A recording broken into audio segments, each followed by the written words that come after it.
Alright, so this is where we got up to.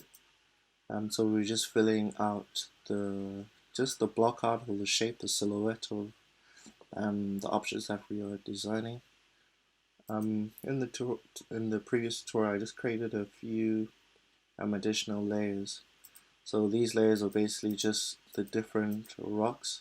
And I just did that so I can actually have a little bit of control in terms of how I want to place the rocks, if it's going to be above or below, just to make my life a little bit more easier.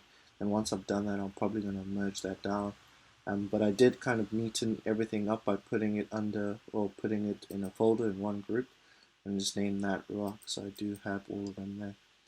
So in this session, all I'm going to be doing is starting to add a little bit of highlight so I can separate things from one another. I can actually tell where the light is coming from, where the shadow should go. So I already said that the light source that I want to have will probably come from this direction. So I'm going to make sure all of these are highlighted or lit. That'll just indicate the direction of the light.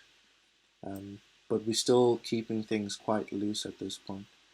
We're also keeping in mind that we are still working somewhat close to our reference materials. We want to keep referring back to it so we can actually make sure our design is going down the right direction that we wanted. So I'll just keep that for now. So I'm going to open up this rock layer again. I'm going to just select the first rock, and I want us to zoom in. Control plus, Control minus to zoom out. And what tool we want to use now is your magic wand tool, because we want to add some highlights, some shadows onto it, but we don't want to spend some time editing it, or we don't want to spend some time being overly neat or overly precautious. So what we're going to do is click on W, which takes you to your magic wand tool. Some people might see a cursor like this, which is just your quick select. That just means that you can just quickly select different aspects of your images if it's on one layer, and it does give you a little bit more control. But for this instance, I'm gonna use the magic wand tool, where it's just gonna select the object that I want, and I want to paint within that. Alright, so I want you to go onto your brush tool. Depending on the style that you're going to use, you can look at a brush which is more tailored for you and your style and what idea that you have. But I always like to just start off with just a soft brush, so I can just slowly add in some shadows, add in some highlights, then I'll add some textured brushes towards the end. And that's if I wanted to go down that direction.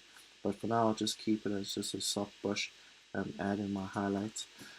Some people choose to add another 2 layers, which is for shadows and highlights. So that will give you a little bit of room to edit later on. But what I would do is just initially add the highlights straight onto this base layer that I've just added, because I already have an idea of what I want to do. So I'll go down that direction. Alright, so I want to just hold on Alt, takes me to my color picker tool, just click on it, and it's picking the base color. And since I'm going to be working on the shadow, I just want to drop the shadow just a little, and I'll just start painting in my shadow. Alright, I'm going to do this for all the rocks, all the way down. I'll also add some shadows on here, and then I'll add a little bit more detail. So I'll repeat the color picker. I'll pick a color, and now this time I'll make it a little bit lighter.